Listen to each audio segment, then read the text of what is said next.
காந்தாரா 2 படத்துல நடிச்ச 2 பேர் அடுத்தடுத்து இறந்து போனதுனால அந்த படப்பிடிப்பு நிறுத்தம் செய்யப்பட்டிருக்கு. அது மட்டும் இல்லாம அந்த படத்துல நடிச்ச 2 பேர் அடுத்தடுத்து இறந்து போறது ஒரு மர்மமான விஷயமாவும் இருக்கு.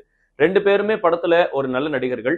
முதல்ல கபில் அப்படின்றவரு இறந்து போனாரு. அவர் ஒரு இளம் நடிகர். அவரு சௌபர்ணிகா நதியில குளிக்க போய் அங்க மூழ்கி இறந்து போயிடுறாரு. சரி எதார்த்தமான ஒரு விஷயம்னு சொல்லி படப்பிடிப்பு நிறுத்தம் பண்றாங்க.